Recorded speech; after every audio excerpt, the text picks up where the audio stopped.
Now this Kilkenny team got to this final by beating Offaly on the 23rd of May in Portlaoise. Then it was Wexford. They drew with Wexford, 1-11 the first day, beaten the second day, 2-15 to 6 points, and then beat Galway last day out by a single point, Cyril Farr. Where does that performance against that Galway team place them? Well, I think it was a game that Kilkenny actually wanted, Michael, because they had really comprehensively beaten Wexford in the replay of the Leinster final, and they didn't know where they stood as such. And like against Galway, it was a very good game. Galway would have fancied their chances with a strong kind of a college set up as such, but Kilkenny were the better team on the day and held on to win by a point. They'll be delighted with that because it gives them a good focus. They've already played Cork in 2 challenge games, have been beaten comprehensively by Cork, but Kilkenny would feel that they're improving every day, as the game goes on, every game, so they'll fancy their chances today.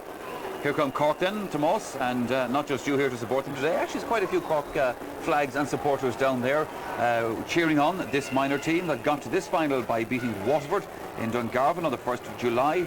Then they took on Clare after that, a good win over Clare, and then they beat Wexford by 2 points last day out. And you reckon if they up their performance today, they can do this? Oh yes, certainly. They look very impressive in the Munster campaign. The last day against Wexford, they depended too much maybe on Owen Fitzgerald. They conceded an awful lot of frees in their back line, and hence you have the movement of Brendan Lumbert, who played number 7 the last day, up to full forward. Now this is something they tried in the vocational schools games this year, and it worked very, very well for them. Remains to be seen whether it works today, but in the likes of their forward division, they have Owen Fitzgerald and Colin McCarthy, son of Charlie, very, very good hurlers, you know, and they'll be expected to get the scores for Cork today and get a good few points on the board. The statistics, Tomas, certainly bear out what you say, because if you look at the scoring record so far in the championship, like Owen Fitzgerald has scored a total of a goal and 18 points. Now the next closest to him is Colin McCarthy, who's only contributed 8, or not only contributed 8 points, but it's a big gap. It is a big gap, and that's the one disappointment thing that I took out of the Wexford game the last day, that we didn't have enough of a contribution from the forward division. So the rest of the forwards will need to up their game. Obviously Owen Fitzgerald will have to play as well as he did the last day as well, and we see from Kilkenny they're very, very strong defenders, and in minors it's very unknown how guys will perform on a day like this. It is a big occasion for them, all our minor hurling final, so whoever performs, as I say to you, within the forward division today, I think will come out on top. We've seen with Kilkenny, Joey Murray the last day got 2 classic goals out of kind of loose play around the square, and he's going to be kind of a hard nut to tackle today for the Cork defence. So hopefully Cork will come out on top. We saw the aforementioned Owen Fitzgerald there a moment ago. Also Garage Clear, corner forward on the Kilkenny team. There's our full forward, Kieran Rafter. Sir, looking at Kilkenny, I suppose, you know, the same way Kevin Power has been doing the majority of scoring, obviously taking frees and so forth as well. But Joey Murray, for example, has scored 4 goals and 8 points so far in the championship. There's a better spread of scores on the Kilkenny line out so far than there has been on the Cork. Like young Fitzgerald has been in the Cork one, whereas you have Power, Murray, Rafter, Wedge. There's a better spread in it. Now, talking about Joey Murray, he goes into the game, Michael, under a cloud because he got a bad enough hand injury last Tuesday night in training. Now they're probably going to play him, and but he wouldn't be perfect as such, and if he's not right, he'd be a very, very big loss to that Kilkenny team. Right, well, George Elvin, the referee you saw a moment ago there, performed the toss in the middle of the field. We'll see which way they're actually playing. Just in the jerseys there, Tomas, a little bit of a breeze. We talked about this earlier on. It's quite fresh. It is a very strong breeze. Seems to be blowing down into the canal end below, and I suppose again you have the same thing about if you win the toss, what way do you do? Do you play with the wind, or do you defend against it in the first half? To me, I'd like to defend it and go out maybe second half, trying to hold Kilkenny in the first half and see can we go in a half time, maybe with a lead, or if we're not too far behind. Yeah, we've seen this situation actually, Cyril, in championship matches here at Croke Park already this year, in both the hurling and the football. You know, strong wins, leads needing to be built up and then defended. Yeah, well, both. It's funny. Counties have certain counties have ways of doing that, Michael. Like Cork, Tomas's county, and Kilkenny. Usually, if they win the toss, it's strong. They're going to go against us, whereas other counties go with it. Now, if you have the breeze, you have to well up at half time. Like the psychological win at half time, only a few points up. Like you have to play twice to go the second half. So again, it's the old cliche. If you win the toss and take the breeze and win the match, you did the right thing. If you win the toss and play against the breeze and win the match, you did the right thing. But if you win the toss and don't win the match, you did the wrong thing. Now, but too much can be read into it. Like, you know, no breeze is going to win the match for you. You have to get the score after all that. But just today, like, it's probably going to pick up a bit. I'd say by the time the senior match comes out, it could be rain as well. It might bring back down the breeze. But like again, you're going to find, like, you know, if Cork win the toss, I put 9 times out of 10 they're going to play against the breeze, and the same with Kilkenny. So it'll be interesting to see today whichever captain wins the toss will they actually go against it. Well, I suppose as Cyril says, you have to play with the breeze and against it at some stage during the match. There's no point in that unless it actually changes around in your favour. We're going to take a break. We're back after that with this minor final. Tána a hélagus an lá go maithansach in amánaíochta begáinín beag gaoithe séide ó thaobh na láimhe clé go thaobh na láimhe diise agus caitham na pingine buaite ige Kilchuinnig, buaite ige Paul Shefflin agus bhesta sé siúd imirt in aig na gaoithe go snéint Farlár Parkinson go bhfuil mí féchantar John Coogan agus é siúd ag imirt sínsir le na club dimar sé le Neamh Ciarán ní raibh sé de baníal in aig Loch Garman a cháine sé de bort sanna imirt agus dar nó 9 agus seachúin inis chuidan Kilkenny 9 bhfuil le Cork hena agus bhíon buige Cork agus ahrú bháin an son idan Kilkenny ón idan a bhí gin sa chluhé le cenis tá Jesse Walsh a gimmert na letasathe héb na lábh lé agus héb na lábh diise an ládernach bhí Paul Sheehan tá Paul Sheehan a meas na dusathe inis agus sliad an idan inis bert a bhaintir Icéanson nó legus Canis agus dar nó begin Jahar Tom a gimmert leis na sínsir níos a gceannaí sa lína lán chúil chomá agus be sé siúd a gimmert sa lína lán chúil héb na lábh diise agus iad súd it nó leis an séú buadíag ansá sé cín díag buirte agus iad a súil le buag diise ansá inniu agus deisegin chomá fiechant ansá na honnadathe agus mar a bhí sarála bheith measna an hinsan agus ibidir fé ceir a rám tá Paul Sheehan go bhfuil trí chréibh láin hana hénig agus bhí sé gimmert sa chluthe le cheannis agus hostéine ná go meach sé gimmert an sa hinniuh chomá agus an bainisteúir Bobby Jackman agus an lábheile fuid an chorcaí agus an idir cean céanna buna cosisiúd agus seachún inisiad agus tá trí ahrú ar an chorcaí Aidan Fitzpatrick a gimmert sa lína lechúil ar héna lábh lé bhí láb diiste an ládernach sa chluhé le cheannis ní raibh sé an imirt agus amthlád páitce inniu tá Jason Barrett par a tháinig ar a bord sa chluhé le cheannis agus a dhéimiir go maith agus chuineh a áit agus chomáile siúd an son tá Brendan Lumbert i mithe os na cúlathe go dtí na tusathe a sé mithe mar lántasach a chomáile siúd tá William Deasy an tríú ahrú athá ige chuid an chorcaí William Deasy chomá a tháinig ar a bord an ládernach agus a áit cinethe ige siúd agus deise gan inis féchant ar na honnadathe agus measna an honnadathe an son tá trúr a bhí gimmert a ládernach Donald Broderick bhí sé siúd a gimmert ar na hatslátach le le cheannis Milo Sullivan bhí sé siúd a gimmert a lád páitce an ládernach acu agus Victor Cusick Victor Jahar le Don Logan Coolbáide bhí sé siúd a gimmert sa lína lántasig et héb na lábh lé mar sin trúr an son acu a bhí gimmert an ládernach agus iad a measna an honnadathe inniu agus seothe an lán cholaí Jonathan Olden agus dála Pat McDonald ó Inis Cara agus ba sé siúd go dtíon Presentation College in Inis Cara a scoil rugad ach ní rimar sé siúd an rugad agus Corcaig is súil inniu a gomórtha siad an 7 ceannaíag ach seothe ansá éirlah an chomain an dochtúid ó Clúbháin Diarmid ó Clúbháin agus Joseph McDonagh agus a bhean Peggy agus iad siúd tí teachtamach ansá agus fáilthe á chorómpa ag Pat Guthrie a mohansá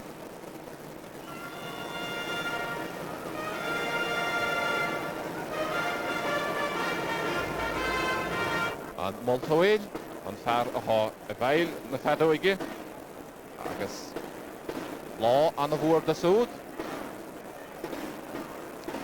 agus na muid clíhánach leis agus be sé brathid fúna bhtha súd ar nó chuin cháú leis agus inis deise gin éisteach le Marty Morrissey an Devlíne.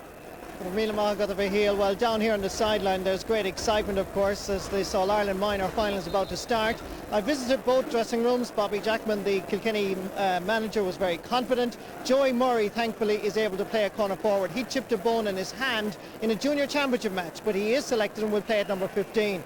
Of course, Dennis Burns, former Cork star, is equally confident. Not impressive in the semi-final, very good Munster Championship. Strong family connections in this All-Ireland final. Of course, Noel Hickey and Canis Hickey are two younger brothers of Tom Hickey, the Kilkenny captain in the senior game. And of course, in the Cork team, Paul McCarthy, Cork captain, is a young son of Charlie McCarthy, Cheeky Charlie as Micheál here used to call him, and James Egan, a younger brother of Barry Egan. So a strong tradition in both camps, Cork and Kilkenny in a traditional final.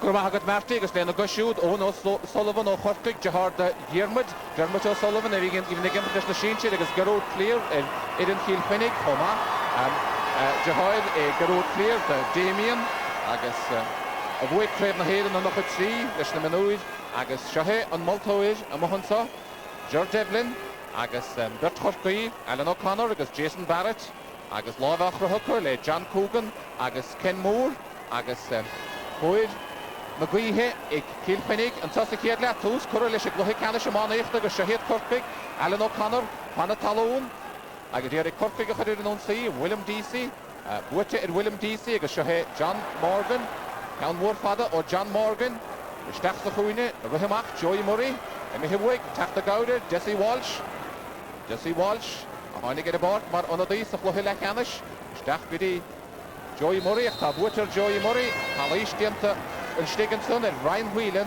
agus mar sin Puxéir a bheith ann de Kilkenny. Agus Kevin Power a thócaigh an countsa de Kilkenny deisige beidir an chiad scór a bhaimsiú. Agus dimar sé siút sínsir leis na Fenians trí chréibh láinige. Dimar sé le gaidim scoil na Kilkenny chuma ó scoil bhuiide Maile Owen agus seachuin Kevin Power an bhaid sé an chiad scór sa chréibh le éan bhuiite go maithaige agus an chiad scór Colleen ag Kevin Power.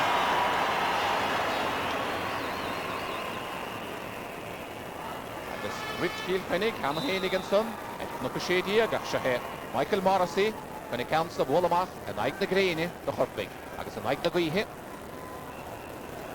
Bhuilte Harris Law Parkige agus Sarah Histiganson ag John Morgan Eddie ar Kilkenny a chuir nón saí amach le Joey Murray agus Clihánachis Ono Sullivan Joey Murray ba sé áchúil an aig na Galí agus Chéidir Cínar fad gadísa buirteiste Hannibal a Carnoig an Mian son le Kieran Rafter an lánta sach éon sanna agus Reinton Mialis agus Shahé ríist buirteisteach an son ag Joey Murray agus Kieran Rafter istig Míle bháide ach imithe ar seachránaid. Agus Shahé an fadlá párce John Coogan builte siar go dtí James Royal steach a láslí go dtí John Morgan agus fachtanis ag Kieran Rafter isteach a John Chúil agus builte Harris a Grasnán Colleen ag Kieran Rafter an lánta sach agus dimide athasúd leis na manúid an 8 héan agus bhuiid an febblion agus fiche in 8 cehead ó scoil bhuiide i Maile Owen. Kieran Rafter agus Shahé ríist fachta son ag Kieran Rafter agus builte go maith Harris a Grasnán. Báinómad Guile agus Fáchúlín ag Kilkenny. Agus Shahid Corpig an aig na Guihe agus Puck Clevelínacha Gaulish a Lord Portke agus Jason Barrett. Bhuilte Panna Talún le háirithe ag John Coogan ach Shahé ónchas Gerald Gerald súd bhuilte amach Harnash go dtí Aidan Fitzpatrick a Joe Head na láimhidise ar seachrán. An chiadún saí ag Corpig chur ar seachrán. Agus mar sin Puck amach a bheith ann de Jamie Power St. Kieran's láiste Ciaráin St. Kieran's bhuilte amach a Joe Law Portke agus Shahé John Coogan agus á dheachantais Jason Barrett hon mertecha Slitter ar a dalamh an adóg á hédig an moltóid agus caitheadh sin slitter isteach atra. George Devlin ar i countsa chathab isteach agus bhuilte amach Harris a Devline agus Puck Slasa a bheith ann do Chorpaig. An Baltasa Damien McNamara a thócaigh an countsa ó pláiste Cholamáin bhuaigh St. Flannan's ara me Flanán agus Shahé Damien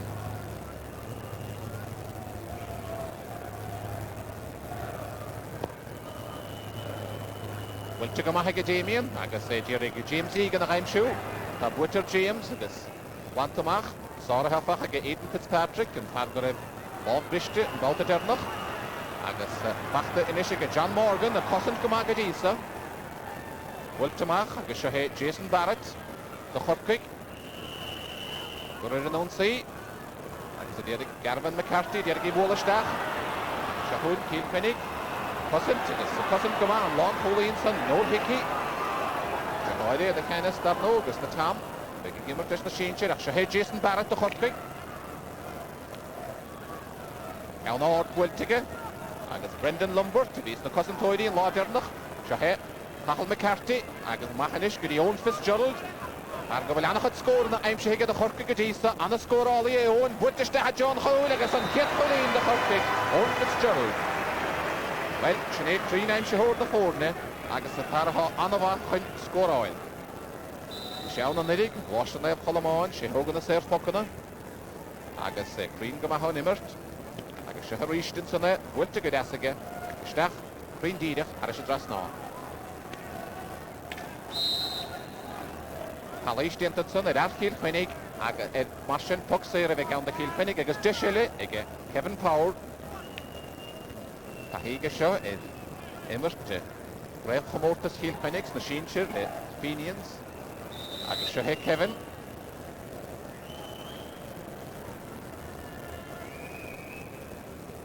Immer nís túisce le gaidim scoilena Kilkenny le bhfuilte go Kevin agus bhfuilte go maithaige gur a thar sé dras ná ige Kevin Powell.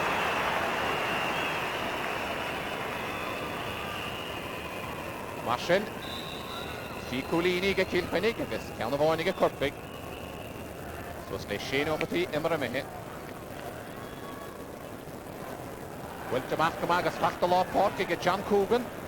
Bhfuilte isteach sa chuoine agus seo Jonathan Olden. Minnig ar an ón agus deise go Joey Murray. Joey anna chuntóireach. Joey John Choul agus seacharán an Baltasan. Ní raibh atá le Joey Murray, deach ná, níos trinne násan, bar machan cúlach aimsú. Agus sehéad anodathe Corcaí agus an son in a meas na ránóirí agus Brendan Larkin agus cóádachas le Brendan ó Examiner bhí Mac ag anna Bach David a bhí gimmert a nachtá séle man úid Corcaí cóádachas le siúd agus le na bhean go raibh Mac ógan maid na nibhachar. Agus sehéad Corcaí an son James Egan, Jahar de Vary, achta sé steach agus James amach go fóil, seansa go James, bhfuilte go maithaige James agus bhfuilte haris a dras lán aige. James Egan, Snéantanna agus a countan bhfuilte go maithaige an mainistir chuig Jahar de Vary agus Jahar de Kevin dar nó dimir Kevin an néideag nach a cehead. Seo hen tríú Jahar ag immert le manúid Corcaí. Mar sin, Pocamach a bheith gawn de Jamie Power, Úl na canálach,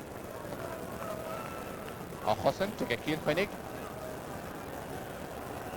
Agus fachta go deasan sanna go Brian Phelan. Brian nach a dhéireach táirithe, agus táirithe go maithan sanna go Ronan Corden. Bhfuilte amach a sehe Jason Barrett. Bhainte go Jason an sanna chalístintar Jason, agus mar sin go Kieran Rafter, agus mar sin poxéir a bheith gawn de Corcaí. Lánta Sachanson, Kieran Rafter, chalístintar go siúd, Jason Barrett, agus mar sin. The Corcaí chuna count sa hógant Aidan Fitzpatrick, bhí gimmert sa lína lechúil a lá slín ó go gortícha. Gimmert do mohidig lí hána is, agus seo Garvan McCarthy, bhí mat lánta Sachan láidear nach a báid go Croke. Dheireg slí ganna a héanach, sára go má. Ar na deis, bhfuilte go maithaige agus fachta go glótas an éireann sanna go James Ryle, an Farrua, bhfuilte maitha Joe Lord na páidce, agus seo Alan O'Connor de Corcaí. Bhfuilte go maithaige Alan. Lecha Joe Immel na Carnoige, ach tipithe an son Brendan Lombard in Counson a chosint Brendan, a bhí gimmert sa lína lechúil an láidearnach ach a hámad lánta Sachanú. Agus sehéad na ránóidí agus ionadathe i Kilkenny dar nó Bobby Jackman an Bainisteoid agus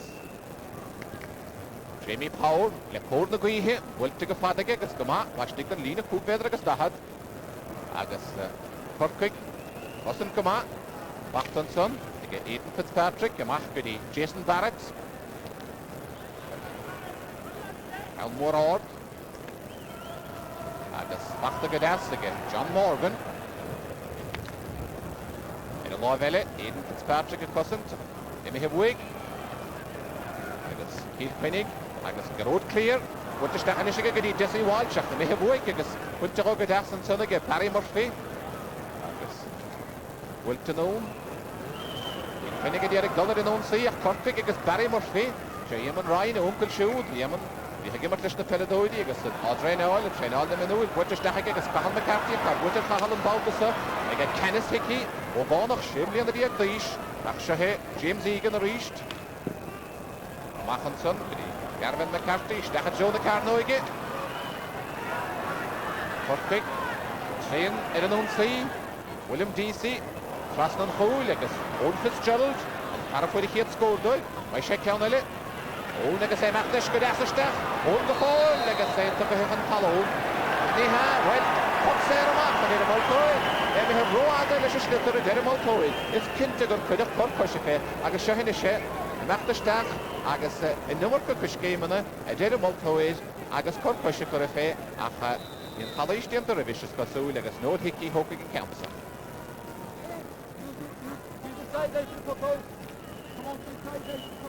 Seo Jason Barrett. Ánig ar a bord mar an nadaí sa chluhéile ceannis agus é gimmart go má. Go fólín. Ian Finnig, Cossint, Colin Herity, Neil Counson, Wilter Roada. Shahin Padlar Portke, John Coogan, Wilter Gamahagas, Hachta Gadas, and so they get Kieran Raptor. Disha get Kieran the Raptor stack Gadas. Kieran the goal, and I guess you get Kieran, Anna Pava, the Stickinson, Sahuine, I get Jamie and McNamara, I guess Shahin Garrod clear, I guess Pauline, I get Garrod clear. Garrod clear, at least the Counson.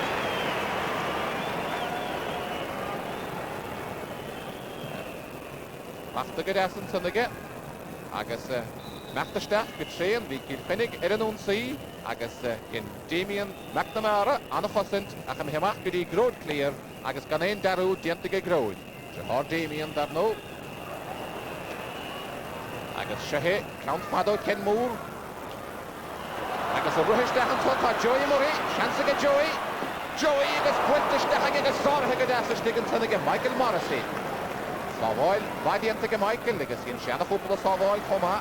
O'Hilla Canish, like Lochgarman. Shahed James Ryle. Agus Shahed Reach, Kieran Raptor, and he'll dash digging a hole. Chance of Reach to get Kieran. Kieran the meal of Ide, and will dig a hole to get Kieran and Balthazar.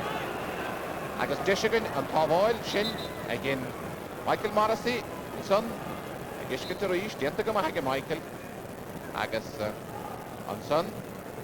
In a year, that though, being Balthazar. A meachtasteach Kieran Raptor agus sehé an ceann eile Kieran Raptor a meachtasteach agus anna geisige ach Wilchen Counson seachrán. Díide chuide deh wasmud an bolla ach sehéad Corca go meachtar an únsaí ón Fitzgerald a stecha Joim an na Carnoige agus Harris an líne seachrán. Ach sin gan idir na fórne a chláchúlín agus chuid máidir go bhagaíthe ag Kilkenny.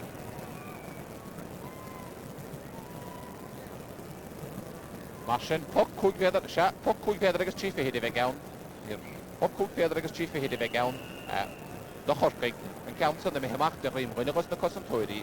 Níor seachrán chuige chuigéireach ón Fitzgerald agus seohé óin deisige an Counson a hógant i hénig a ríist.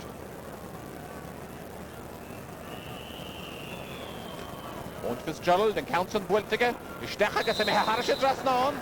Se de rím rinnegus na cosantóirí an Organson.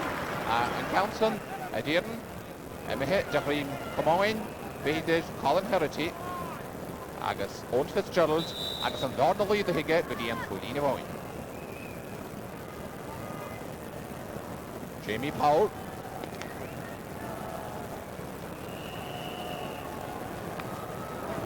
Agus machta go deasa go Dizzy Walsh, seansa go Dizzy. Sártha an táistigin san le Michael Morrissey. Near the Council of Land Force, they should get road clear. Agus, Richard the road clear up off. Agus, Wantamach, Shahar Hishtam, Kevin Powell, Shahar Kevin. Agus, Jason Barrett, agus an the back left to get back to Harnash get Kevin. Kevin, a Machanish, bidi Ken Moore. Agus, Ken, for a Lehachuil. Ian Finnig, Cole said, don't say, sorry, Higamahaka Cork, Shahar Alan O'Connor.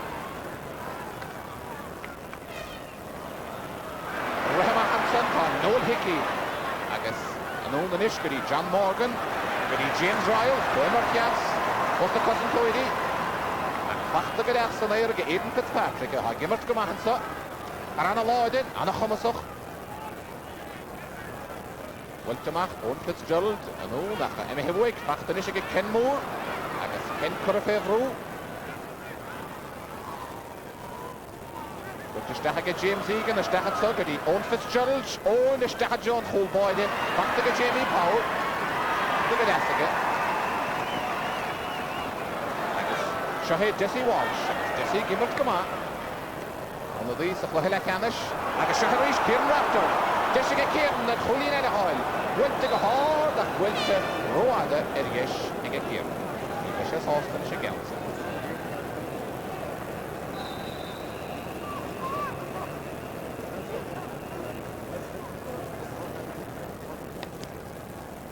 Michael Morrissey, the other kind of good essence of what the Croke.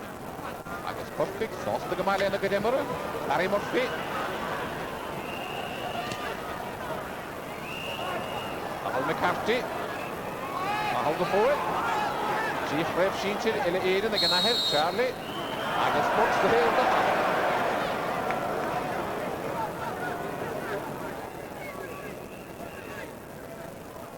Hongracht and Devline, Owen Fitzgerald, Croke Counter.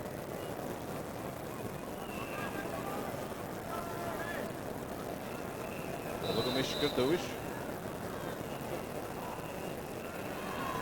Well, Kinch of Hain and Son, people have made a stack on the Blini.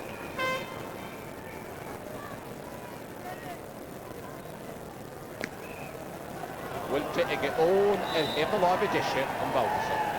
Russian Tikin Kuramu, again, Cork Gadisa, Agus Kirikin, again, Kilkenny.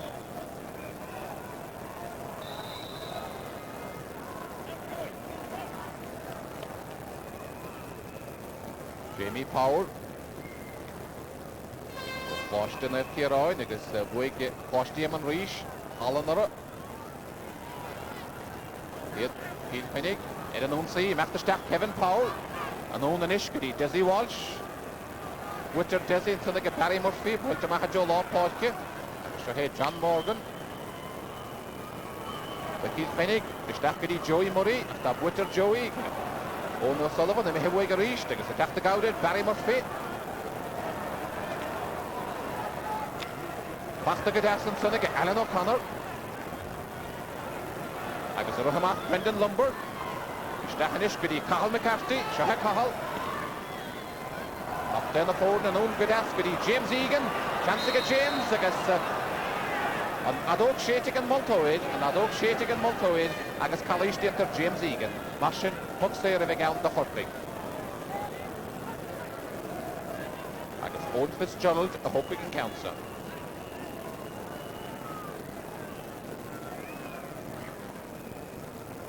Martian, Jessica Cork and score a Horamu, I guess Shaq Nomadi Diak Willie Emmeramahin. Owen Fitzgerald, I guess, will take it Owen, Harsha Drasnan. The forward net is close goal. Martian, Cork, sauce the Gama. 18 minutes gone, let's hear from Marty Morrissey.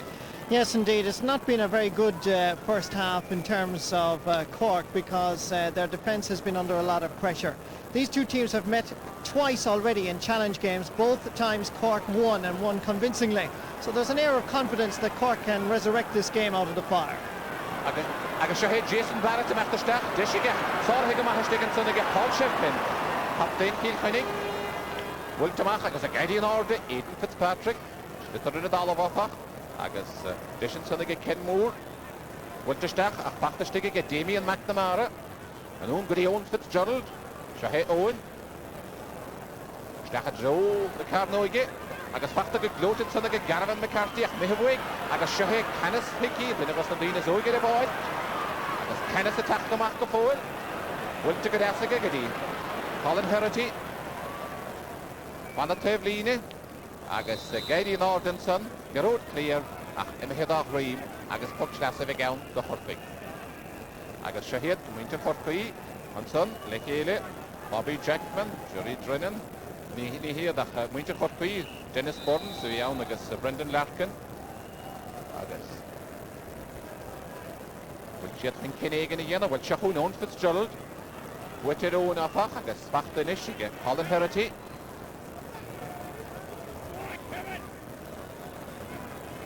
Fitzpatrick, Cousin Gama, Anna Abix, the Lina Lachowil, Kulu Shear, Gadasson, the Kilkenny, Batoon Diantiga, as Brendan Lumbert, with the other Geschlitter Holt, would take a Brendan, a Guardian Ordiga Horde, be Ken Moore, Agus Puravarasiga, and Own Giddy, Colin Herity, Bhfuilte go Colin I Joan Tablíne agus puck slasa bheith ann do chorpaig.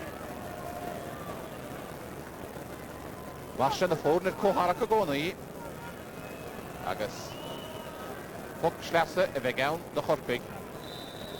Aidan Fitzpatrick is stachal áslín san goí Jason Barrett. Awn an áir. Joe in the lábe clé. Agus fachta go dansa go Paul Shefflin. Agus blanta go maithige. Owen Fitzgerald. Amach leis, sew leis a gcónaí. Parana chumasach. Parana big chun scórála. Owen bwynta go dansa agus bwynta go maithige Owen agus pwlín an agasta go Owen Fitzgerald. Wel, dymor sé go mas o chlohileg Ianis a sé gymryd go maith an idig. I sé an an idig, chomach, chloistach, cholamáin agus sehar íste, fachta go maith Hanson ag Owen Fitzgerald agus glwysach gydas agus a bwola an clytid ar ys y dras nawn.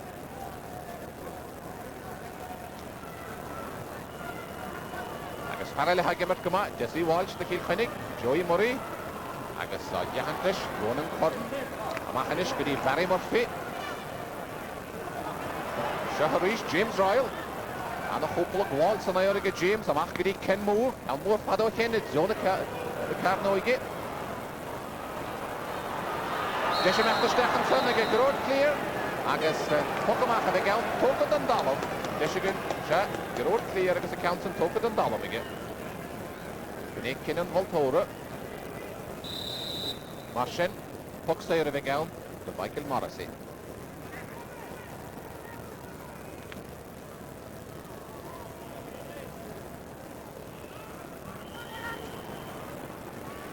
Owen Fitzgerald the Cork are east. Achmehebwig, again Colin Herity. Shahay Colin. Wiltamachage, Kevin Powell. Count Father or Kevin. Agus Joe Kevin alive edition. Marshan and Kuyu Count for a Shachron, again Kilkenny. Siki for a move at East again Corpig. Hoch Nomity Focus of Vietnam.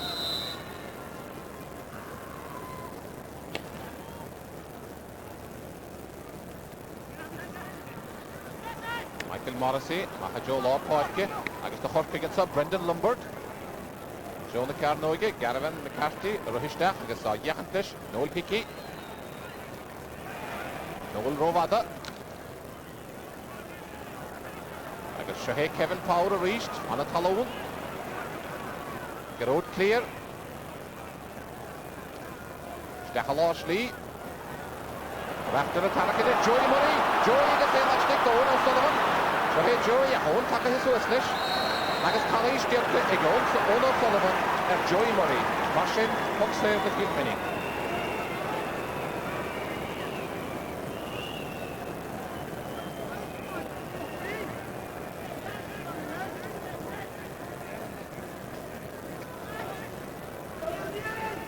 Kevin Powell, Hawking Council.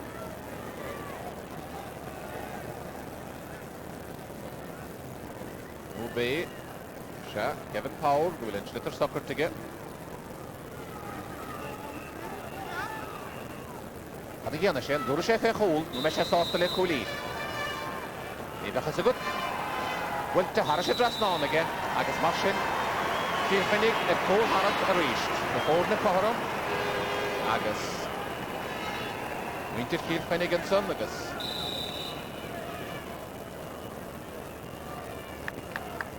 Michael Morrissey, the Cork. Winter Kilkenny, Carno, last year the whole the canal of the shed, Winter Valley, happened to shade here. Rohishtach of Brendan Lombard, the Cork. Chance to get Brendan Lombard. Went to get Garavan McCarthy, the point is to hang a Colin McCarthy. Pauline to get Colin McCarthy. Mark Charlie. Agus, Captain the Foreman, Agus Tursheshin, Anna Spraga, the Cork.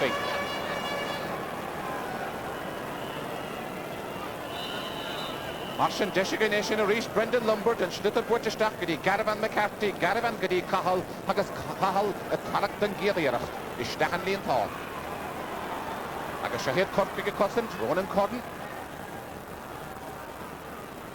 Arish Lord the Parke, Alan Herity, Colu Shear. Went to Hogga Jacksonson, again William DC. Agus Shahid William, Mahanigan after Stachgadas. William, Chancer score. Agus Wilt. Harris, well, Harris trust, well, Kata on. Neil Bratker and Ardiga foil. Neil and Bratker on as Puxer better. Well, Puxer if again, the Kilkenny. Jamie Powell.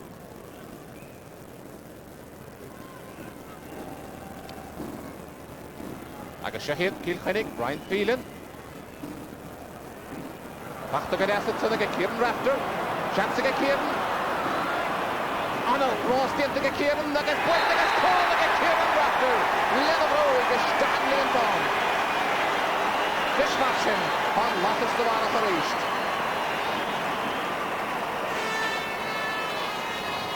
Shahid Kieran Raptor agus Birtas the Cousin Toady, Jonathan Olden, Team Polity, Heva Vaughan, Barry Murphy, Machtastach, Lena Kitorig, Stachan Linton, Omale Hint Felladoid.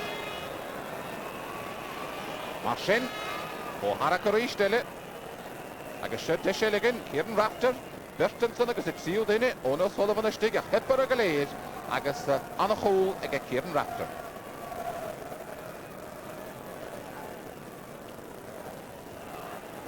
Marshin, be Kieran Anna Hostel Shane, agus Frank Murphyson, agus Snape Brendan Larkin, agus which other tea, Ahara hit again. Michael Morrissey. Cathal McCarthy. Got a foot of cool, or Kenny Will take a Cathal, will take a Mahaga Cathal, will take a Hall and again, Harris dress down. Marshin. Cork, Mehan Keen, and Nahuid, Agashinitana, Lele Hammer.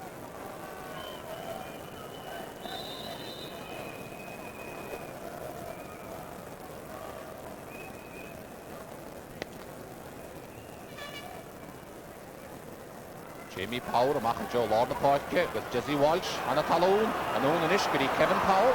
Right, Kevin, I guess I'm after Stachagus. Look at Anna Talon again. Joey Murray. Cool boy there, Michael Morrissey, Anna Chinoon to the Michael Morrissey. Agus Wiltigama, Anna Tevliniga. Agus, the Yerga, Schlitter, Hoyletson, William DC, Shahed, Jason Barrett. Jason Barrett, I guess here, Sarah Henson, again, Colin Herity, Puxlassa, Evegown, the Hurling. Agus, Takaich the Kilkenny, Emily Khadier, and Wittestachalash Leanson, Ronan Corden. To get Ronan. Agus Shahe Ken Moore. Back to get Glow to get Dizzy Walsh. Will to go Mahagesh Dachanish, Giddy Kieran Raptor, Roada, and Hebna Lava Clay.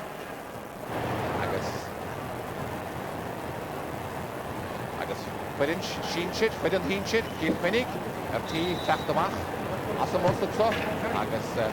Law on the board, as far as those shoot, DJ, Kira, and son. Law on the board, as far as those shoot, because I got hooked to put in Ivali, Chase Buchtan Hanara, a Grave Lion.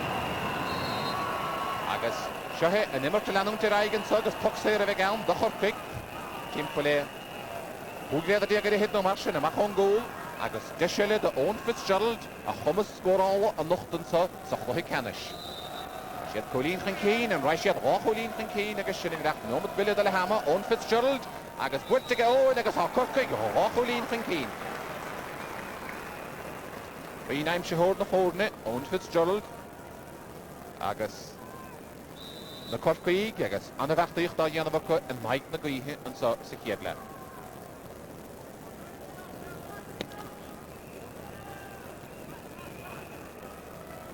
Jamie Powell, Harris Law Portke, Ronan Corden, a Cousint, Pachta and Son, again, John Coogan, Joey Murray, I guess, Ono Sullivan, Shahe Joey, Stachat John Hole, I guess the Joe, Hebna Lava Clay. Marshin, Shach, Neracht, Kura, Shachran, again, Kilkenny, Seeking, a Cork, Gadisa, I guess, Shin, Ingracht, Lenumit, Belehama.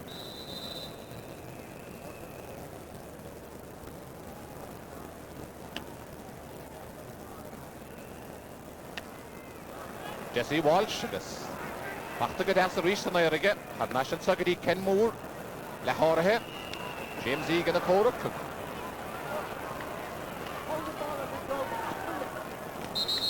Multoid, Conishlitter, a Hahavastach after it.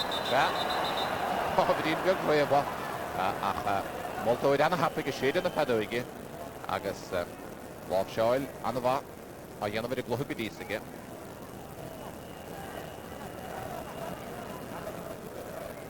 Schitter Katestach.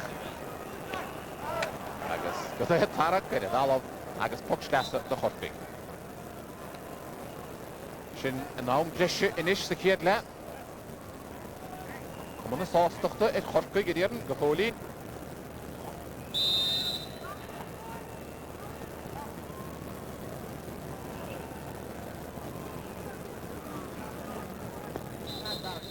Wilte and Adok Shete again Multoid.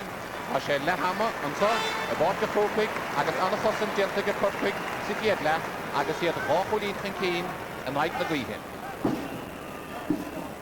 I guess on store at La Hammer, Cork, a hen of Shaft, Kilkenny, a hen of Croke.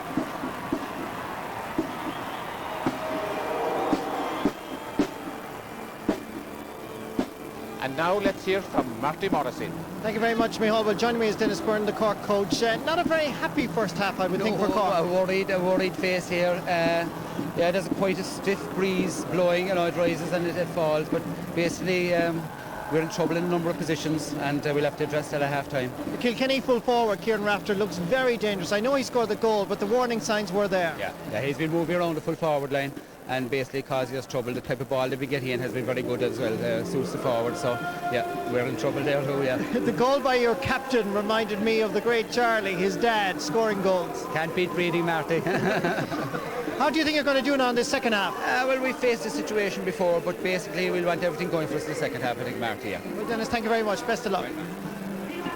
Well, that may be the case, but nonetheless, they do carry that 2-point lead into the second half of this All-Ireland minor final at the end of a first half, which has been interesting, if not exactly been blisteringly excitement or anything like that.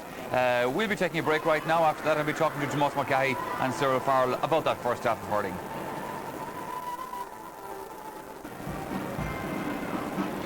Welcome back to Croke Park, half-time in the minor match then. A 2-point lead for Cork over Kilkenny, and the crowd still arriving, as you can see yourself there, coming over the bridge down Jones's Road.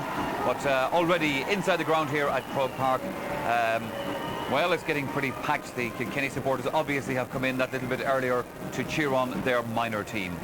Now, the Offaly hurling team have also arrived safely here at Croke Park. This was a situation just a moment ago, as the team arrived for their big showdown with Kilkenny in what will now be in a little over an hour and a half's time. Michael Bond, Lochray, the Offaly manager, of course, leading out the officials, Podge Mulcahy, obviously looking forward to this big occasion, but a little bit anxious as well that everything goes well for the players for the afternoon. The officials out first, Brian Wheelahan then leading the players out after that. And as always, anxious faces amongst those players. Now back here on the pitch, the mini sevens are in full progress, hurling and camogie. The camogie team here, incidentally, it's like a who's who of whose daughter and whose sister this is. Like out there, you have Claire Grogan, a daughter of John, the former Tipperary player. Ursula Jacobs, daughter of Mick from Wexford. Fiona Birmingham, daughter of Brendan of Offaly. Miriam Kearns, the sister of Alan Kearns, the Galway player, and Aoife Kelly, daughter of Joachim Kelly. They've all been taking part in the mini sevens match here this afternoon. Good. Let's refer back then to this minor final between Cork and Kilkenny, 1-7 to 1-5 the score at half-time. Tomas Mulcahy, the point has been made by Micheál O'Shea in the commentary that defensively Cork are looking pretty weak in this. Yeah, certainly the full back line looks very weak, and with Kieran Rafter and Jory Murray up front, they're causing all sorts of problems, and Kilkenny will feel at half-time maybe that they should have had more scores than this. This is a great run by Kieran Rafter, and as you can see, on his left and right, he had chances to maybe pick out a pass, but he did fail to do so. When the ball comes back to Garrod Clear, it's a great shot that goes over the bar, but Kieran Rafter certainly in full forward is causing problems, and if he maybe looked up once or twice more on the way through, he would have found men in actual free positions that goal chances were there, certainly. Sure. Well, more examples of this as the ball came in. This is a real goal chance. Yeah. It was a mistake by the goalkeeper as he kind of tried to clear his lines, and as the ball comes out again, again, as I say, they're very live in and around their full forward line. Gerard Clare and Joey Murray, they're causing all sorts of problems. They're moving from position, right? You have one guy going to the other corner, and you have the full forward going out the corner forward, and they're causing definite problems for our full back line. They'll have to be rectified at half time. Here again, we see Kieran Rafter again, and this is the goal, I think. Oh no, this is one he actually hit wide again in the first half as well. As I said to you, he had opportunities with other men around him to actually pick out positions. Here's the shot that went off the post. So like they've created 5 or 6 goal chances there in that first period, but didn't take them, and they're going in a half time down 2 points now at this stage. And it's all to play for the second half. Cork will feel they're very, very lucky to be 2 points ahead. But having said that, they're still 2 points ahead going in. There's not much of a breeze out there now, and it's all to play for. Yeah, well, Sarah Farrell, very briefly then, I suppose, as long as Cork have players like this gentleman here and Owen Fitzgerald on the side, then obviously they're a formidable side. Yeah, Owen Fitzgerald and Colin McCarthy. Owen is the top probably scorer during the year for them, but like Owen and Colin McCarthy have got fantastic scores and kept Cork in the game. I expect Cork at half time, or they'll probably make a switch to. They are against the breeze, but like they have 2 points up, and you're going to find like at half time, even with the breeze, it isn't going to win it for you. You have to get out and hurl, so they'll be quite happy to take the game to Kilkenny. Second half coming back. Let's go back again to Micheál O'Shea. Gurmahagat Michael agus túscura an sa a nahuil leis a tarna le Corcaig agus bháchúlín chutasig agus cód na gríhid ar nóg Kilkenny an sa tarna le agus seachuin Kilkenny a cosint Noel Hickey bhfuiltamach panna taobh líne agus Aidan Fitzpatrick idir Corcaig a chuir an ónsaí ach iirecht Garvan McCarthy stoppa hinson go deas agus Seohé James Egan Jason Barrett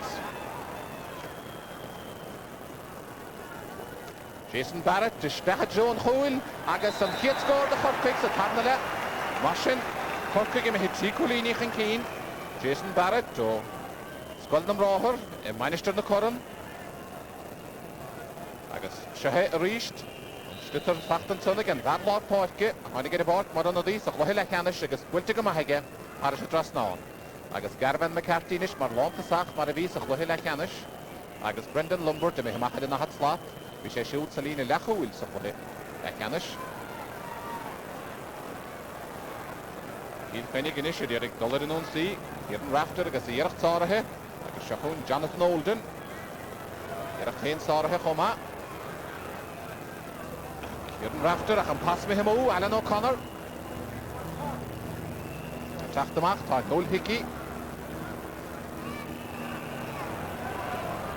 Anna chosíocht Galan Herity ach buinte go anna d íre Parkinson ige Corcaig Niall McCarthy bhuiilteiste agus sa Council na mehe ar is a drasnáil Niall McCarthy anna d ío Harrick Tuahill a hánig ar a bár ag lehama do Corcaig Council bhuiilt Seohé bhólan clutid anna talún agus machta go deasig agus bhuiilte go maithige ar is a drasnáil mar sin Kerry Colíní far a spáid ige Corcaig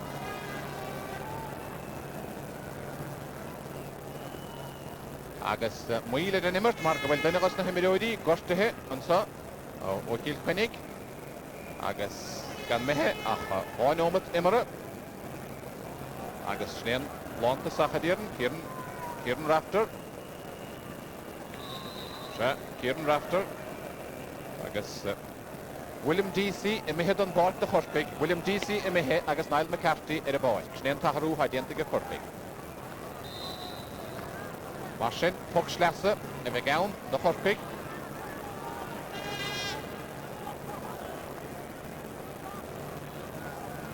agus Seohé Barry Murphy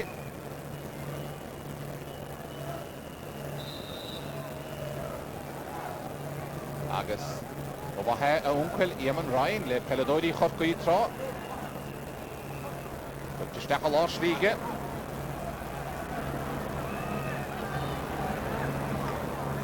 Corcaig idir ag dullar in ónsaí a gcónaí ach Seohé Noel Hickey agus Council sneanna himhuaig deisige Garvan McCarthy Noel Hickey ríist bachta hadnais go maithige agus puck sleasa a bheith gabhain do Corcaig Owen Fitzgerald de Hoping Council Kerry Colíní far a spáid ige Corcaig Bhí siad leis an aig na gaothaí ús má chu sé tarna lechacha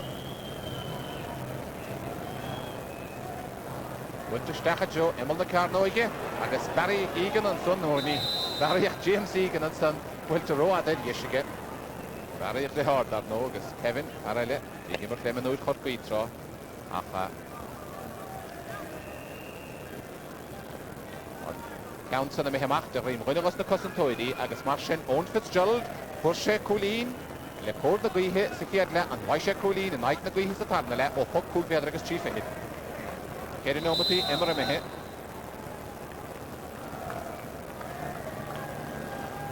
And Gavelkoch. Well, to get us again, and I the Guihe, well, to Harris address down again. Martian Colleen, Anna Watson, Colleen Spagul, or own Fitzgerald, the Hotbing. Agus an bhar na méad a hiige agus muinte forcaí a bhí ein darúdar tá siad an sa agus cúcúlín inis idir na fórna. Jamie Powell bhfuilte amach go maithaige agus seo Kevin Powell agus talais tiantar Kevin mar sin Pucksair de Kilkenny agus Kevin Powell chénig a Hopig an Council.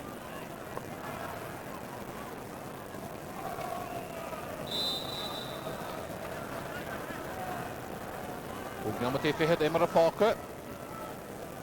We have Canis na Hayden. Wilt again Boyrach. Agus Wilt to Harris a grass now again. Colleen again Kevin Powell. Martin. Hold the Canalach. Agus yet sauce the Lisha Ganson. Get a Colleen for a spot up against the Corkui. Against the Hogonic Kush Louis. Michael Morrissey, Colu Sheeranson, Ronan Corn, Bachtiger Ronan, James Egan, the Derek Parker Gownson, of Brendan Lombard, College Dental Brendan, Agus Pucksair, the Horping, Owen Fitzgerald, a Reaganon, Penny Council, a Hogan.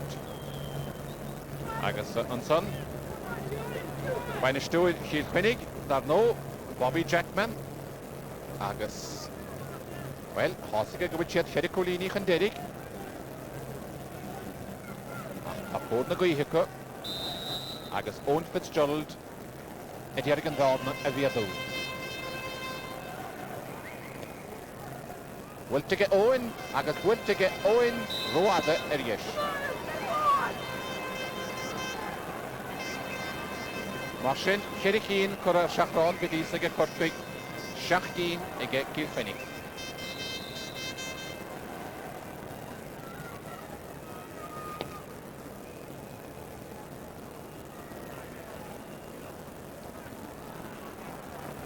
Brendan Lombard, well, ní sé méal a bháide heile, sé Brian Field in a hamar lánta sach, a sé siú take himach. Agus, a cosan de Chorcaig, Barry Murphy, Calais Dentar Barry, agus Pucksair a bheith gawn, agus Johnny Pilkington agus Muintir Ivaili, agus an Pool Boide, agus Tarlar Parke, agus iad a wind sauce was a gwne. Agus, well, Steve Oination is doch in a Palmer Welt, agus ní hendra lia.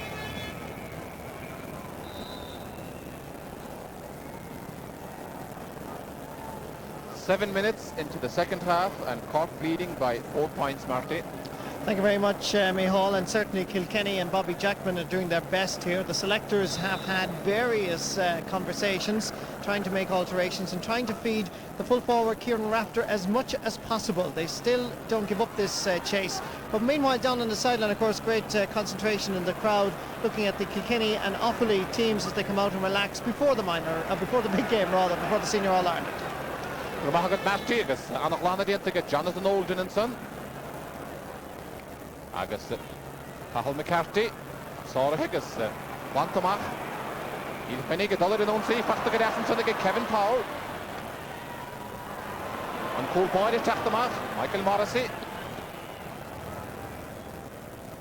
Agus Shohei Alan O'Connor. Schauna Hevoig, agus Deshinishige, Kilkenny.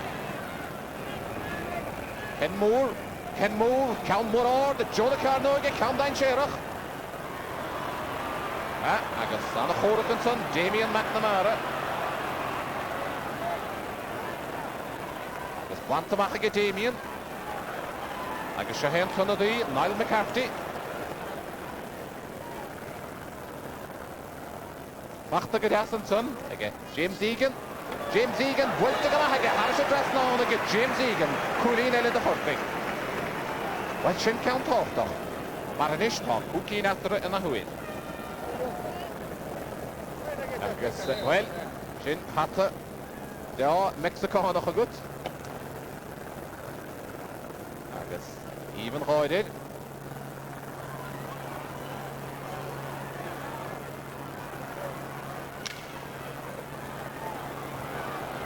Machta Joe and Tevline, I guess, Emehemach.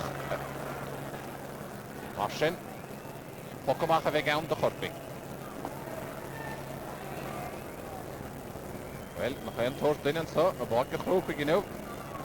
Maar wie de veertje initial, Michael Morrissey. And Marty Morrissey, let's hear from Marty on the sideline again.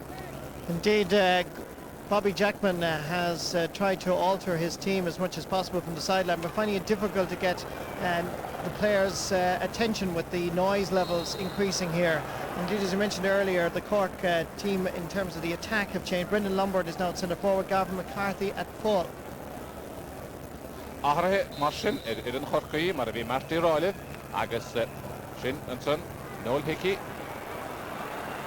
Agus Dishige, Kilkenny. En Dish down the Hevo, Agus Shahed Damien McNamara reached the Tachtamach. Wiltamach, Fevru, guess the Corky. Kilkenny get an on-sea force, Agus Shahed Colin Herity, Gideon Badlaw Corky, John Coogan, Agus Kevin Powell. Kevin Nicholas a Cork, Agus Cork the Finniv and Son, Ma, again Aidan Fitzpatrick, Agus Conadui, Kyle McCarthy, Hamehemach, Harisha Devline, Puckstasse, the Kilkenny. Ken Moore, a Hawking Council.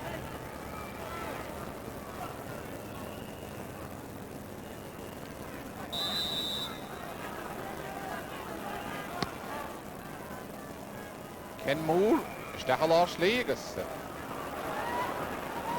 Wilte Anna Talon, Agus. Machtestach, Kevin Powell, chance to get Kevin. Kevin Machtestach, Hallish Dinter Kevin. Hallish Dinter to get Jason Barrett again. Agus Marsin, Pucksayer the Kilkenny, Jessica and Gardner Alido. Kevin Heinig, Hawking Council. Kevin Nicholas hit towards Hole, I saw his niggas on the rest of it. Dish at a post, Puck-Aidica, Hallish Dinter, get all clear. It took a follow to Capno, make it all clear. Marsin, Puck-Aidica, the Kilkenny. Agus Shaharish Dishigan, on Council Toka Kevin Power, a towards Hole, Agus Sora Higadas, on Sunday against the Corpig, Agus Hallish Dinter, road clear. Ach Shahe, Kevin Power in the Huid, Puck-Aidica and Bountessa, count on a half the Ifad, the Kilkenny. On a Kino noch Cinema. Kevin. A baller. Cohesion, sorry for sticking a Morrissey. Agus Blanta Machatson, Agus Puck Coolville, Agus Chiefy hit it again the Kilkenny. Sha, Anna Hudson did the Cork. On Council Toka Kevin Powell and Cool Boyd, Michael Morrissey, sorry Helena Hamon and Sunday, Agus Emehemach, Puck Coolville, Agus Chiefy hit. Shaharishte, Wiltestach, Deshigan, or Hulda Canalach, and Cool Boyd, Morrissey, Agus Wiltamach. Marish and Lean, Marsin, Kevin Powell, and trio Erachtige Kevin, Puck could get like chief ahead of Balthasar.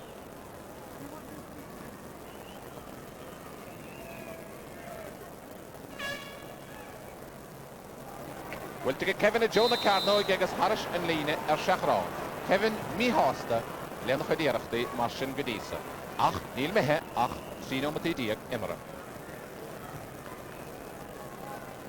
Agus. Maar wie Marty Ra, weet ken je nog, dat is de bijna story en die zie je daar het, non idea net, Shahuin, Michael Morrissey. Ja, nada. Corpige direct dollar in ons zich, Sarah Hestige en Noel Hickey, gas hier zoet Sarah Khoma. Shahab Brendan Lombard, I give it in the hat Latinish. I guess attack the mach on Teganach, James, I can have wake. Gergi Royal had Nash, Pachta Gadasson, so they get Colin Herity, Hallish Dinta get James Egan, and Colin Herity, Agus Marsin, Pucksayer of Egown, the Kilkenny. 13 minutes into the second half, and Marty has some news on the senior game. Indeed, Micheál, the news has come through that Ken O'Shea has gotten that vacant spot on the Kilkenny team, while the Dini Ella and the Offaly side will be filled by Gary Hannafy, fully recovered from flu. Sinead Gouvet, Ken O'Shea, Martin, agus Gary Hannafy, Sinead an Verste vega Gimmertig, Kilkenny agus Ivali, agus Shachuin, well, vi Deshinson aga Joey Murray, ach currad avile, Wiltilen of Roigige, Ronan Corden Fos, agus Nish, Barry Murphy. Barry Murphy, ach bachta go das an oir an son aga James Ryle. Agus good close for the son aga Gerard clear, agus Anna Horain aga Gerard clear. So, and Varna lead the aga Gerard, Gairish an or to Anna or an account on a while. Martin, Kerry Colini, in the forne. Agus Shahe, Wiltish count Anna or, the Gairian Ordenson, Gerard clear. Jahar the Damien that no, Wig, there's no mood and the Hutch 3, agus Dimmer Shellish away and Fehe, agus Feblin agus Vegas, Lishna Shinchir, Oma, that no.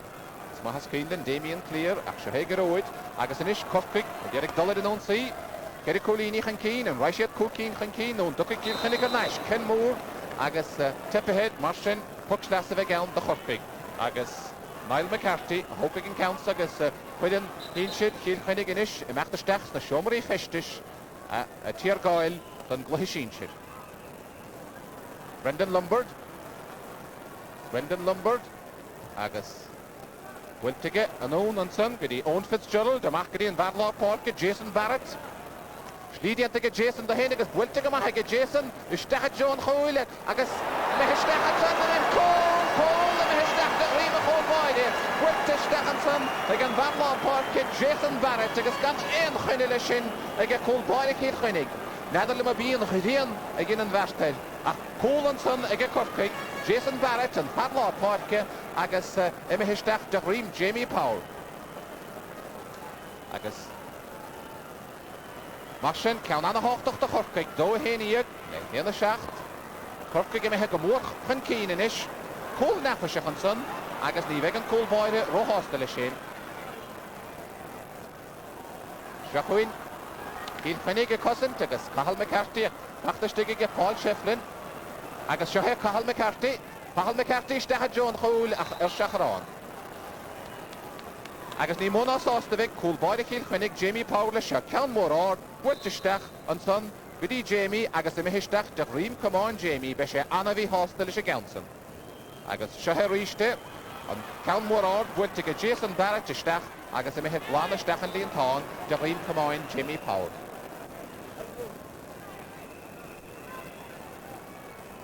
Martin, Cork gan a hostage fadlo head. Is the Royal of good other sauce to secure. I should have witnessed a hostage. Or Anna Verstich the father Yanavaka, and like the Gui hit. Michael Morrissey. Look at Kilkenny Nash. I shares of Willie cut after Nash, and look at shit and licking the Cork big low. Agus. Shouldn't it? Napoleon on their skill low, Owen Fitzgerald. With Cathal McCarthy. We have Wig, agus Factor Stegenson, again Canis Hickey, and own goodie Paul Shefflin. Agus Factor Glotenson, again James Egan, chance again James. Goodie Brendan Lombard, again Shahe Brendan. And the Yeshinish again Garavan McCarthy. And the Hook to Marlinson, again Shah, Pop Quick Vedder, again Chief, ahead of again, the Hurtbig. Brendan Lombardson, Edith Olive. Agus Brendan got to him. Upper core Laisha Harid. Agus Owen Fitzgerald, agus Unodi tacked the board, the Kilkenny.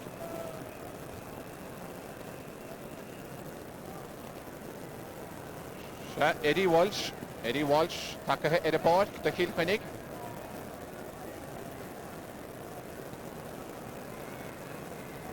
Agus Colin Herity, Emihed on board.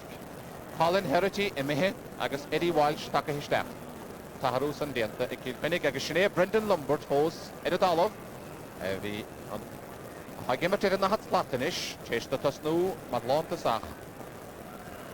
Agus Sinead, Colin Herity, Hamehe, Gideon Tevline, Brendan Lombard, RT, ID, agus Corlaish Currer Brendan.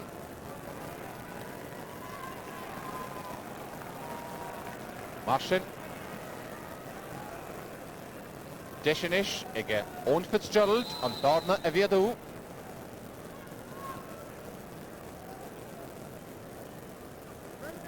Seo hé Owen. Bhfuilte go Owen it's no taobh na láimh disise. Ach Marsin hénig. Well, tá cumann amachas ar Corcaigh tá siad 7 gúlíní chan cín agus éonóm in díag póca.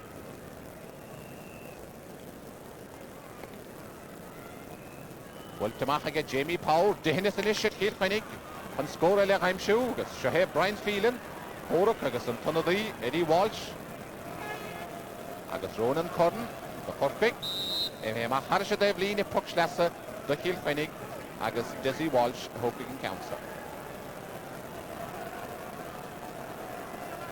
Desi Walsh a hánig ar bord mar an dís a chluhéile ceannis. Bhfuilte steach lá slíige agus bhfuilte an ón in is agus anna ghéis an tunna go gróid cléir a chéireacht sáirithe leis ar náise go gróid. Sáirithe bátas ag an bhadlá párca Jason Barrett agus chlantamach ag Jason. Kilkenny fósir in ón saí John Coogan. An anna bhaithe Jonah Carnoige ach róada in hir na láimh clé. Mar sin de gíon díarachtaí chur a múga Kilkenny sé cínig a Corcaigh. John Coogan a bhfuil Cowardson ar seachrán.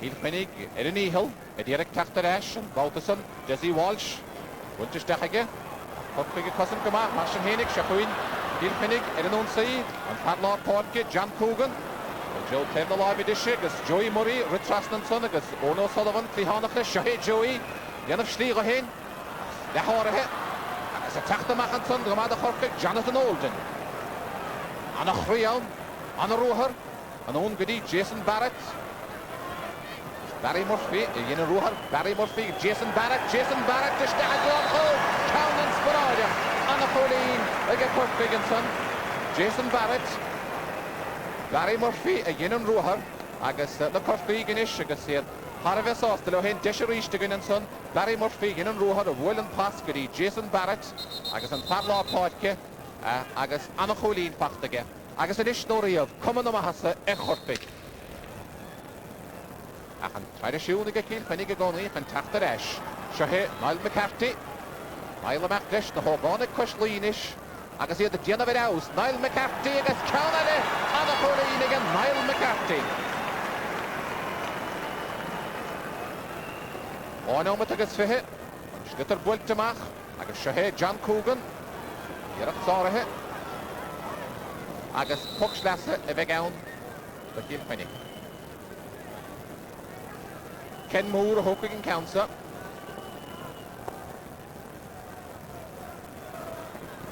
Get out clear, I guess. Gachantis, Damien McNamara, Damien Rovaga.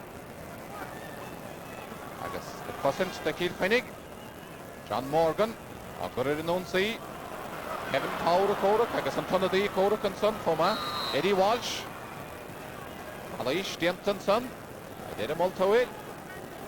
I guess. Deisige Kilkenny an bharna a líadú máthgan Kevin Powell, well, cad a geada sin mula sé an council Jonah Carnoige. Nún dúra sé fé cholín beagba go múlach sin council i Jonah Carnoige, mar tá. Mai gúlíní atra. Seo hé Kevin Powell, bhfuilte Kevin agus bhfuilte haris a drasnánaige. Mar sin an bharna líadaige, ach siad corfiige ha go mór an óachtar, agus cuma ora, agus Achrú eile fós a dhéanamh go Dennis Burns agus ar tí teachtar a bárcan sa Victor Cusick de háda góna ló Cusick a bhíon sa bháide a bhíon sa chúlpáta agus achrú go Kilkenny chomaidir.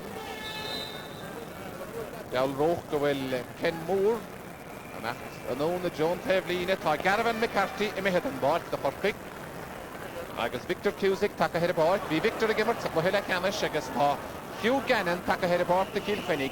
Hugh Gannon ar a báid agus Ken Moore a dheall roch i mithid. Mar sin ráthar agus seachún Corcaigh Jason Barrett. Stefan Suggerty and Niall McCarthy. Cathal McCarthy. Captain of Fordne. Listen to Peladodi. Sorry, and Baltasar. Jamie Power. Eder go quite an Rian Scahulier. Okay, Nevin. Agus Shahe. Ryan Phelan. Here again, the Hudder don't see Jamie and McNamara. Cousin Kama. Amachanish. Goody Ronan Corden. Emiha O'Ronan. Agus Kevin Power. Agus Jesse Walsh. Bachta had Nashig Ronan Corden. Agus Cork Career don't see it. Victor Cusick. Agus Eddie again counts a stop. Noel Hickey. Lannan Clitter. Amacha Joe Lord the Portkir. Shahun Barry Murphy. Brendan Lombard. Chancing at Brendan. Counts and stop a Higama. Shahun and Tunadi. Hugh Gannon. Hugh Gannon. The Honey get a board. Cannot Ken Moore. Agus Fachta Inishige Owen Fitzgerald and Vaishe Scorelle. Owen Calmore Ord. Ach Roade Ergesh and Baltasar. Marsin. Hugnomati Falka. Agus Coming Mahasa Echorping. Maris lead on score. Agus Shahe Jason Barrett. And Parafuid Cole. Well, Cole Napish of Dove Meharoada. This is Litter and Baltasar. Foxair the Kilkenny. Marsin. John Coogan. Well, take a mahag John Coogan. Agus Fachta again. Onodi. Eddie Walsh. Eddie Maclish. Quintaga Eddie. Agus Mihob Road clear Homa. Agus Fachta get Jamie and McNamara. And Mihemach Parisha de Vline. Agus the Puck's last of a gown the Kilkenny. Marsin. John Coogan. A dear Kilkenny get Harry don't see. Harry Nomati Falka. Cork Bard none of Oran. Agus Shahe Brendan Lombard. And Owen and Ishkedy. Owen Fitzgerald. Agus Yahantish. James Royal. James Royal Rovaga. Agus Shahe. Untanadi. Eddie Walsh. Barry Murphy. Dear guest up. Bachtige Barry. Punchagahige Barry. Shahe Cathal McCarthy. Chancige Cathal. Cathal Anna Hapig. Anna Loa Sound. Anna Choma Sound. Agus Shahe Cathal Macdish Foes. Demar Yinach Aher Dar Noach. Sorahige Jamie Power and Baltasar. Agus Anna Walsh and Ayer and Son again. Alan O'Connor. What the Stachige get the own Fitzgerald. Pachta get as a stick and Son again. Brian Phelan. The right aggression Schlitter of Lana. Agus Kalish the Ted and Nahuel. Fox there the Kilkenny.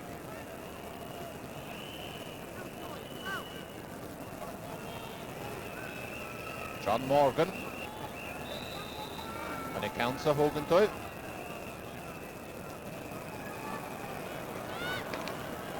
John Carno again. One to Mach. Agus Cork get Cousin Kumahansa. And Ike Nagui hit the Tarnala. Counts and Fachta get Barry Murphy. Yerak Tara Hishaheg road clear.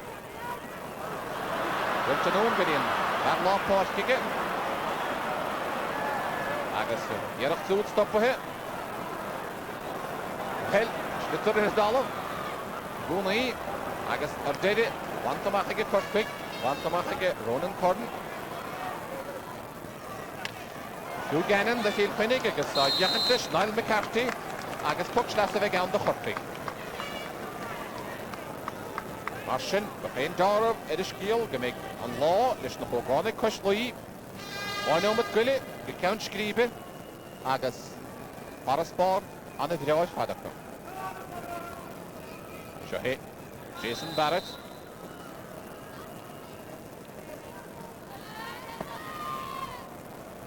Well, Panat Evline again. With Maharish of Evline, Fox Lass of the Kilkenny. Hugh Gannon.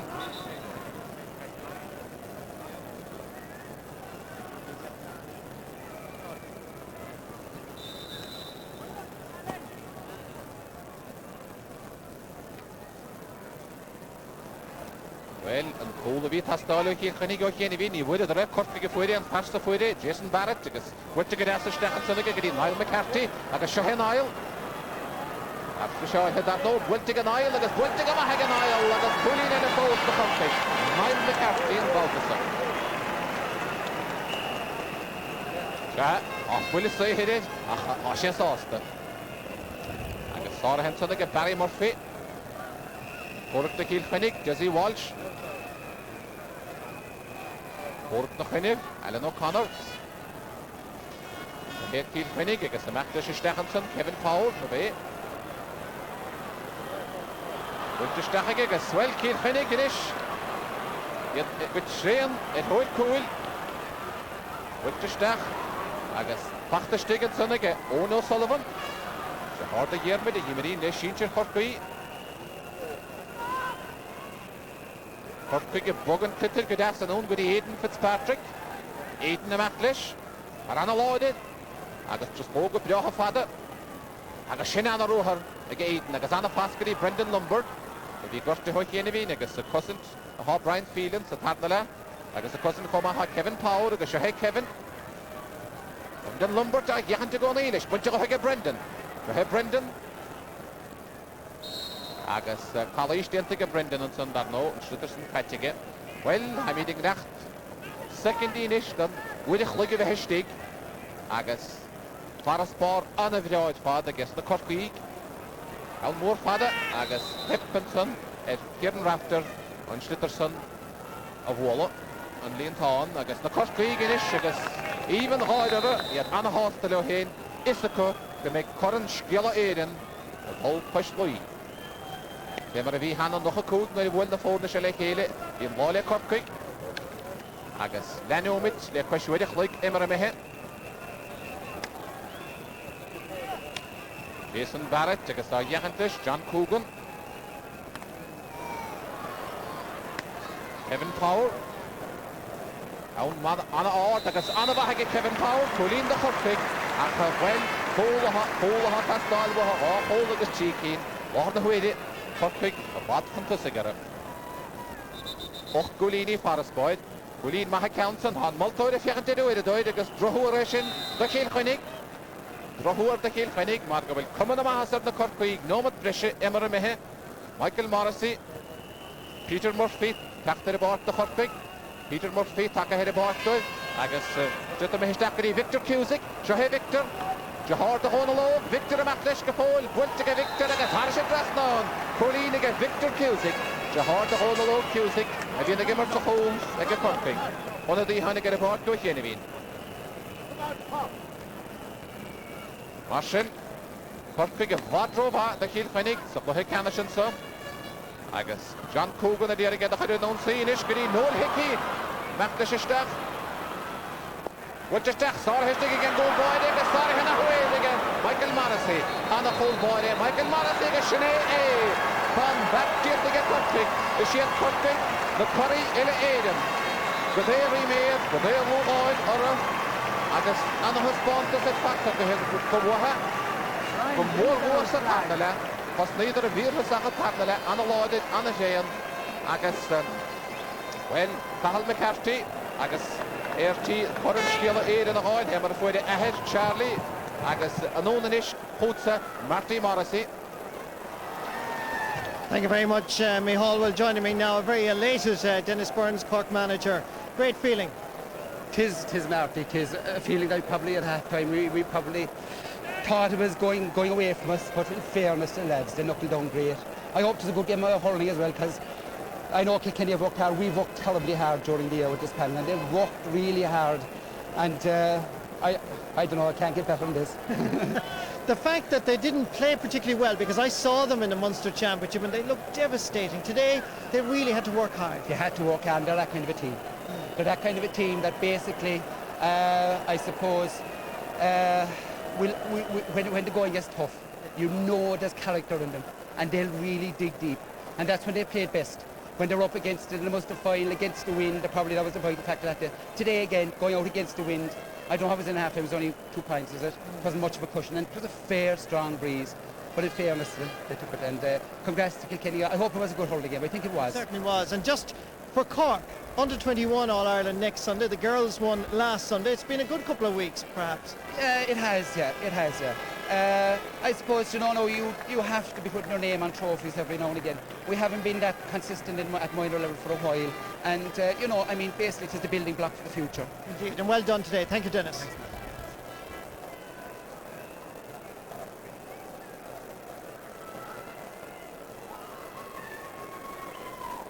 agus Shahé Cathal McCarthy captain agus an Éirleh Chumanlúch Glasgow agus de Sheligan an scór igiscint agus a card de Gael. Locran gal na Leinig an tidláling a tuchtar nef breed. Ta spontas gal na Leinig a ta as ar gór an ta anio. Ta spontas ildahak lo cardach. Ta mid goléir fe canish na Leinig anio. Ta mid fe smach na Leinig ac awan mwynter Corky. Ta si andakar smach acwyr the rebels. Agus fwr the rebels on la vwgter the Leinig in yw. A Scottish sports journalist saw his first ever hurling game here in Croke Park the day that Clare and Offaly played the unfinished symphony of 1998. He said that he had never seen as many flags in his life except in Aberdeen where they were trying to sell them. But he went on to make a comment on the hurling game which I would like to apply now to the game we have just seen between the young men of Cork and Kilkenny. This is what he said. For me, this was the stuff that dreams are made of. If for not for the fact that two teams were prepared to go to hell and back for leather, for pride and passion, and you saw them out there today. Is there Irish for pride and passion? Can you put a pride on pride and passion? Immert o Kriamach, Immert Dian Digrasuk, Gogafa be Muralak, Gogafa be Murtasuk, Agus Muralak, Agus Brodulas, Shina Kunaper on da, Erden Ansa I know. Dinim, Tres Liam, Gomur o Cree le Fyrn Corky, Dinim Covrol le Fyrn Kilkenny. Tugan she Antan of Fadon on Codden an Irish Fest of Brunna, Captain Corky, Cahal McCorrig. Cahal, it's kind father for you. Cahal, it's kind father for you to be up here receiving an All-Ireland Cup. I suppose it should be the McCarthy Cup. Your dad received it here in 1978. Please God you'll receive it someday. But for the moment, tugan she an Crimchigum, tugan she Tanaver Crimchigum, Codden an Irish Fest of Runna, Captain Corky, Cahal McCorrig. Corrin Skila Aiden, Cochtan Orders and Iriga, Cahal McCorrig. Pachtige Oirleh van Chummin, and Pardasmuk Dermot O'Clovoin, agus an Ishachud, Cahal Schnee, Dennis Boddens Darno, Banish do it. Ta Ahas and Corrin Shore Glocka, Arson Furrin August Winter Corky. I'm absolutely delighted here to receive this cup on behalf of the Cork panel. I'd like to thank the backroom team of Brendan Larkin, Jack French, Tom Dorgan, Paddy Daly, Pat O'Leary, John Allen, Dan Crowley, and last but not least our great coach Dennis Burns. I'd like to thank our families, some for travelling long distances to get to over 75 training sessions. I'd like to thank our sponsors, ESAT Digiphone and the County Board. I'd like to thank all the great supporters who travelled up to Dublin today to support us. And 3 cheers for a gallant Kilkenny team. Hip hip! Hip hip! Hip hip! Good.